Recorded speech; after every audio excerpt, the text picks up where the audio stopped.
అలాగే కృషితో పాటు మంచి నిద్ర, అలాగే ఆరోగ్యం పట్ల జాగ్రత్తలు తీసుకోవటం, అలాగే తగినంత నిద్రపోవటం, అలాగే స్ట్రెస్ ఒత్తిడి, పరీక్షలో మనం విజయం సాధిస్తామా లేదా, ఎలా ఉంటుంది అనే ఒత్తిడి చాలా ఎక్కువగా ఉంటుంది. కాబట్టి ఈ ఒత్తిడిని ఎదుర్కోవటానికి మెడిటేషన్ కానీ, ఇతరితర యోగా కానీ, ఇతరత్ర వీటిని కానీ వాటి మీద కొద్ది సమయం కేటాయించమని ఆయన చెప్తున్నారు. ఎప్పుడైతే మీరు స్ట్రెస్ని ఎదుర్కోగలుగుతారో, అలాగే పూర్తి స్థాయిలో మిమ్మల్ని మీరు కృషి చేయగలుగుతారో అప్పుడు మీకు విజయం సాధించగలుగుతారు, మీరు సివిల్ సర్వీస్ సాధించగలుగుతారని ఉదయకృష్ణారెడ్డి చెప్తున్నారు.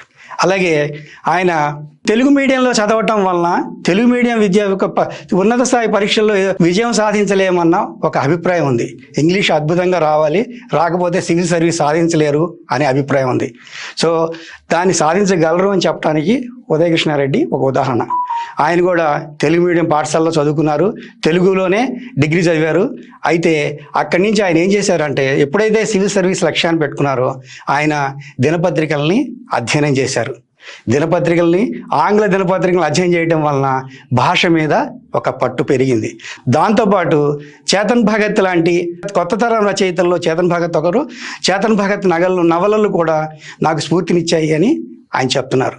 ఈ రెండింటితో పాటు ఇంగ్లీష్ గ్రామర్ని నైపుణ్యాన్ని పెంచుకోవడానికి ఆయన 1 నుంచి 10వ తరగతి వరకు ఉన్న గ్రామర్ సిలబస్ని, ఎన్సీఆర్టీ సిలబస్లో ఉన్న గ్రామర్ మొత్తాన్ని ఆయన అభ్యాసం చేశారు, ప్రాక్టీస్ చేశారు. దానివల్ల ఇంగ్లీష్లో ఉన్న భయాన్ని కోల్పోగలిగారు. ఇంగ్లీష్ పట్ల ఉన్న భయాన్ని కోల్పోయి తన నైపుణ్యాలు తాను మెరుగుపరుచుకున్నారు. పరీక్షకు అనుగుణంగా తనని తాను సిద్ధం చేసుకున్నారు. అలాగే ఎవరైనా కూడా ఇలా కృషి చేస్తే ఖచ్చితంగా విజయం సాధిస్తారు అని ఆయన చెప్తున్నారు. దీంతోపాటు ఆయన కొంతమంది ఐపీఎస్ అధికారుల ప్రోత్సాహం, డైరెక్షన్ సూచనలు, ఆయన మెంటర్షిప్ అంటారు. ఈ మెంటర్షిప్లో ఐపీఎస్ అధికారులకు మెంటర్షిప్ ఆయనకు కూడా బాగా ఉపయోగపడింది. ముఖ్యంగా తెలంగాణలో ఐపీఎస్ అధికారిగా ఉన్న మహేష్ భాగవత్ ఐఏఎస్, ఐపీఎస్ పరీక్షలు అంటే సివిల్ సర్వీస్ పరీక్షలకు హాజరవుతున్న వాళ్ళకు శిక్షణ ఇస్తున్నారు. అలాగే వాట్సాప్ కోచింగ్ ఇస్తున్నారు.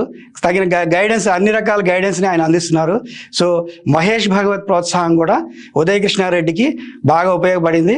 ఆయన ఆ విషయాన్ని చాలా ప్రముఖంగా చెప్తున్నారు. అలాగే మరికొంతమంది అధికారులు సహకారం అందించారు.